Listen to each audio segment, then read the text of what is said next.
bacakan Bismillahirrahmanirrahim. Bismillahilladzi la yadurru ma'asmihi syai'un fil ardi wala fis sama'i wa huwas samiul alim. Diulangi 3 kali, lalu ditiupkan ke ubun-ubunnya, diistiqomahkan sampai berhasil. Kau jadi imam, ringkaskan bacaan solatmu. Yang kedua kata Nabi, kalau kau jadi imam, baca yang umumnya orang hafal. Ini banyak tong imam sekarang telekan. Baru mau kat takbir lama memang nih. Ada dia tuh namuakka mau dibawa bos. Ini pula takbir lama memang nih. Nanti dia bilang hebat kalau dia baca surah yang panjang-panjang. Itulah sebabnya ketika kita sebelum angkat takbir, imam dianjurkan salat jami' rahimakumullah. Untuk apa? Inspeksi pasukan. Lihat kita. Kalau banyak yang pensiun di dalam, jangan lama-lama. Yang kedua kata Nabi, baca yang umumnya orang hafal. Tujuannya apa? Satu, umumnya orang hafal. Supaya apa? Supaya orang khusyuk dalam bacaannya. Coba kalau imam membaca wadduha, anak-anak juga ikut. Kul huwallah, anak-anak ikut. Kenapa? Nah hafal. Tapi begitu imam membaca surah Al-Anfal ayat 19 sampai 32, dia khusyuk dengan bacaannya, kita khusyuk dengan hayalanta. Mau ki ikut, tidak dihafal. Mau ki ruku, belum selesai, terpaksa dibaca sama di dinding masjid. Pengurus masjid Al-Markas Al-Islami, coba lihat toh, selesai itu mau ki berhenti, belum pi juga, belum selesai, dibaca lagi apa? Kalender kerukunan keluarga Bone. Mau ki ruku, belum bisa selesai, terpaksa bajunya lagi orang dibaca, caleg DPR RI nomor urut 7. Siapa yang salah? Imam. Raka'atul fajr, 2 rakaat yang Anda tunaikan mengiringi salat subuh itu, 2 rakaat fajar, khairun, lebih baik minad dunya wa ma fiha, daripada dunia dan seisinya. Jadi orang yang terbiasa menunaikan salat fajar, 2 rakaat fajar, maaf, artinya orang ini sudah mendapatkan bekal lebih daripada dunia dan seisinya untuk pulang. Dan ini akan dicari, hati-hati ya. Nanti saat hisab, insya Allah kita saksikan bersama. Saat hisab di akhirat nanti, yang pertama dihisab amalan fardu, salat dulu. Kalau yang wajib sudah selesai, Anda kurang amalan, itu nanti akan dicari yang sunnah. Dicari yang sunnah. Nah, peluang ibadah sunnah terbaik yang banyak pahalanya, diantaranya ini. Jadi kalau Anda tidak pernah tertinggal salat fajar, itu sekali salat fajar lebih baik daripada dunia dan seisinya.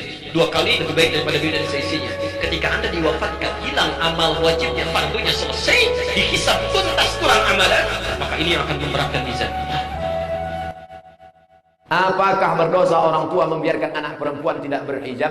La yadkhulul jannata, tak masuk surga ayah, tak masuk surga abang, tak masuk surga suami. Dayyus, yang tak ada rasa cemburunya. Abang, ayah, suami membiarkan istri, adik, anak perempuan keluar rumah tak pakai hijab, dayyus, tak ada cemburunya. Itu adik kau? Iya, cantik ku tengok. Iyalah, abangnya kan ganteng.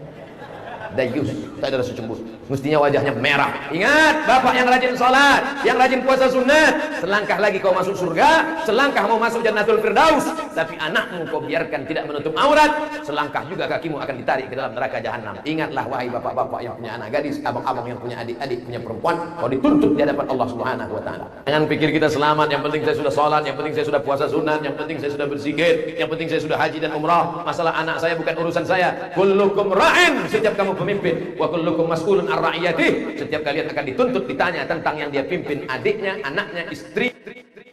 Bismillahirrahmanirrahim. Jika Anda tergerak untuk berbuat maksiat, bayangkan seketika akan diwafatkan oleh Allah Subhanahu wa taala. Itu yang paling mudah. Maka disampaikan Quran surat ke-66 At-Tahrim ayat yang ke-8, tubu ilallahi taubatan nasuha. Dan dibuka dengan kalimat iman, ya ayyuhalladzina amanu, hei orang-orang yang masih merasa punya iman. Jadi kalau Anda pernah berbuat maksiat, iman Anda akan membimbing Anda tobat. Hati-hati ya. Kalau Anda mengaku beriman tapi masih gemar berbuat maksiat dan iman tidak membisikkan kalimat tobat, itu pertanda iman Anda begitu lemah. Dan Anda harus berpikir luar biasa, cepat kuatkan lagi sebelum tiba masanya suara keimanan Anda tidak akan berfungsi kembali. Karena semakin banyak maksiat dikerjakan. Jadi ketika ada seseorang salah, imannya kalau masih normal akan mengarahkan dia untuk tobat. Ayo kembali, ayo berubah. Karena iman kita tidak akan membiarkan pemilik iman itu terjebak dalam perbuatan maksiat. Tapi sebaliknya, kalau terus maksiat, nak tasawuf tertutup semuanya, maka suara iman akan hilang. Sedikit itu sederhana. Setiap Anda baca Quran, yakini, amalkan. Sedikit tuh. Misal, saya mau baca dulu nih. Saya pengen jadi orang ikhlas, baca Al-Ikhlas. Misal, Qul huwallahu ahad, Allahus samad, lam yalid walam yakul lahu. Lihat terjemahannya, lihat keterangannya, yakini itu, jangan ragu. Dan praktekkan dalam hidup. Qul huwallahu ahad, katakan hanya Allah yang esa. Sudah, berarti jangan katakan yang lain-lain. Komit dengan tauhid itu. Komit dengan keislaman kita. Jaga betul dengan baik. Allahus samad, Allah tempat bergantung. Serahkan semua urusan kepada Allah. Ada masalah, minta sama Allah, berdoa. Sakit, berdoa sama Allah. Punya persoalan, gantungkan diri kepada Allah. Ikhtiar. Itu ketika kita amalkan seperti itu, baru begitu saja, itu langsung turun sebuah keterangan dari Nabi SAW. Jika Anda mampu mengamalkan satu surah ini saja, ini rahasia. Ini rahasia. Ada seorang sahabat, hadisnya sahih, dikutip kemudian oleh Sayyid Qutb dalam kitabnya Al-Aqaid Al-Islamiyah. Syekh Muhammad Nasruddin Al-Albani pun mensahihkan hadis ini. Ketika Nabi selesai kemudian menunaikan salat, terdengar seseorang berdoa. Perhatikan doa itu. Doanya menggunakan pembuka surat Al-Ikhlas. Saking yakinnya Siddiq dengan ayat ini, dan dia mengamalkan kandungan isi surahnya, dia membuka doanya dengan surah ini. Saking yakinnya dengan surah ini. Perhatikan kalimatnya. Allahumma ushhidu bi annaka antal ahadus samad, alladzi lam yalid wa lam yulad wa lam yakul lahu kufuwan ahad. Allahumma inni as'aluka an taghfira liya. Hadisnya sahih. Kata orang ini, ya Allah, saya menyaksikan, meyakini ya Allah, bahwa hanya Engkau satu-satunya Tuhan yang layak dipertuhankan dan disembah. Aku meyakini bahwa satu-satunya Engkau adalah Tuhan yang menjadi tumpuan dalam setiap permohonan. Engkau tidak beranak dan tidak diperanakan, dan tidak ada sekutu bagimu. Aku nggak minta banyak ya Allah, aku hanya mohon ampuni dosa-dosaku. Begitu selesai kalimat itu diucapkan, terdengar oleh Nabi. Apa keterangan Nabinya? Perhatikan kalimatnya. At-tadri bimadza du'i? Ya fulan, tahu nggak Anda itu baru mengucapkan kalimat apa tadi? Apakah engkau paham? Engkau baru mengucapkan kalimat apa tadi dalam berdoa? Kata orang ini, wallahu wa rasuluhu a'lam. Ya Rasul, saya nggak paham apa yang dimaksudkan kecuali Allah dan Rasul yang lebih mengetahui. Ini adab. Adab. Walaupun gini, kalau Anda sedang mengerjakan sesuatu dan Anda paham dengan itu, kalau ada orang lebih pintar daripada kita, ustaz, kebanyakan orang yang sholat, ketika mengucapkan kalimat itu di era kekinian, itu semua bacaannya tidak bersumber dalam jiwanya. Cuman di lisan aja gitu. Coba tanyakan pada diri Anda ketika sholat. Masuk nggak bacaan itu ke hati Anda? Dibaca nggak dengan sepenuh jiwa?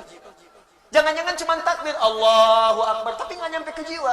Beda kalau nyampe ke jiwa, Bu. Pak, Abu Bakar tuh sampai gemetaran mengucapkan itu.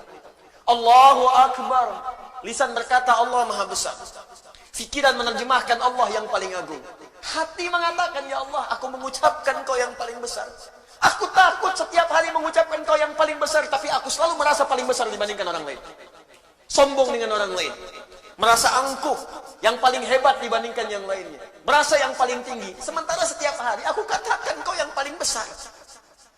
Lisan berkata Allah yang Maha Besar, tapi selesai sholat merasa yang paling bagus sholatnya. Ada banyak tapi tidak berkah, ada sedikit tapi berkah. Antum kerja, rahmatullah, kerja di pekerjaan misalnya, maaf, gajinya banyak, sebulan misalnya 20 juta, tapi sholatnya susah. Tempat lain gajinya 200 ribu, tapi sholatnya enak, baca Quran nyaman. Pilih mana? Sedikit tapi berkah, banyak tapi nggak berkah. Tidak ada pilihan ketiga, nggak usah nekat kan? Pilih mana? 200 ribu gampang sholat, 20 juta susah sholat, pilih mana?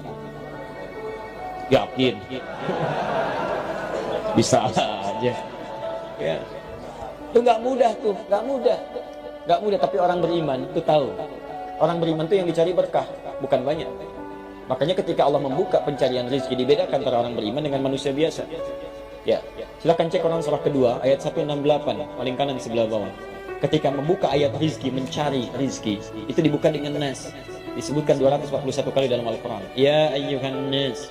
Ya disebutkan 360 kali dalam Al-Quran. Ayyuha 150 kali. Nas disebutkan 241 kali dalam Al-Quran. Ya ayyuhan nasu. Hei manusia, di mana aja kalian, mau jauh mau dekat, saya tegaskan pada kalian ya. Ya kulu mimma fil ardi halalan thayyibah. Kalau kamu ingin dapatkan makanan, ingin mapan hidup, maka bekerja, silakan cari kerja. Jangkau sebagian tempat di bumi yang bisa dijangkau. Tapi caranya halal dan thayyib. Halal, ikuti regulasi dengan benar. Cari sesuaikan aturan dunia apalagi akhirat, ikuti itu aturannya. Ya ikuti. Thayyibah, setelah yang mendapatkan yang halal itu dengan cara yang benar, cari yang baik-baik. Thayyib, membuat kebutuhan antum tercukupi. Kalau kebutuhan fisik, membuat yang menyehatkan. Kayak orang Arab kalau ditanya, kaifa halak? Alhamdulillah na thayyib. Thayyib itu artinya baik, sehat, fisiknya kuat, bagus. Alhamdulillah thayyib. Nah kalau cari makan, sudah dapat antum dengan cara yang halal, ikutin, jangan korupsi, aturan negara diikuti, administrasi apa muslim atau syariat diikuti, dapat misalnya 10.000, pengen beli makan, cari dengan makanan itu yang membuat fisik sehat. Jadi nggak semua yang diinginkan pengen dibeli. Itu prinsipnya dalam Quran. Minum, apa fungsi minum? Menghilangkan haus. Kalau bikin hausnya hilang, itu minuman yang bagus. Gak semua minuman itu harus diminum. Udah tahu bikin mabuk, diminum juga. Apa nih? Bir, enak gak? Lumayan tuh. Lumayan katanya kan? Lumayan kelihatannya. Bermanfaat gak? Enggak. Sudah tahu gak bermanfaat? Gak usah dikonsumsi. Itu gak sehat, tinggalin. Jauhi. Ini bukan bir, ini vodka. Sama aja. Ini bukan vodka, ini champagne. Udah sama aja, buang. Gak ada manfaatnya. Yang manfaat itu ambil. Ciri-ciri yang tidak berkah itu adalah kadang-kadang semua pengen dikoleksi. Ya, padahal belum tentu butuh. Ya, mohon maaf, variasi itu boleh, tapi berlebihan itu yang tidak boleh. Aduh, mah minum dong. Saya akan kembali mengijazahkan untuk sahabat-sahabat semua yang ada di rumah atau di mana saja.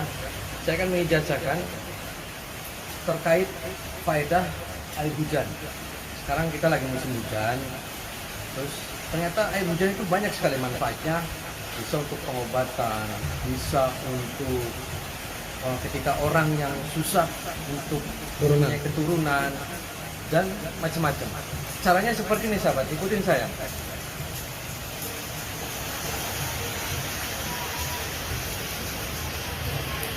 Ini posisi kita sedang hujan. Caranya sahabat siapkan gelas atau tempat yang lebih besar lagi. Yang pertama, letakkan gelasnya seperti ini. Nah, gelas itu kita biarkan agar air hujannya masuk penuh. Kalau makin besar tempatnya, maka air hujan akan lebih banyak menampung air hujan. Untuk ketika air hujan ini sudah penuh, sahabat bacakan ayat-ayat yang saya sebutkan.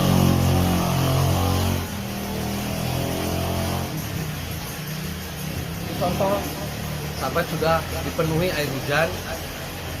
Langkah pertama, sahabat malam hari melakukan sholat sunnah 2 rakaat. Yang pertama dibaca adalah surat Al-Falaq An-Nas ketika kita melaksanakan sholat sunnah itu.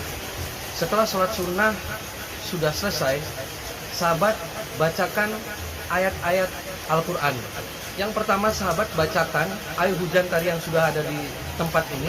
Yang pertama Al-Fatihah sebanyak 70 kali. Yang kedua Al-Falaq 70 kali, An-Nas 70 kali, dan Al-Ikhlas 70 kali. Yang terakhir ayat kursi 70 kali.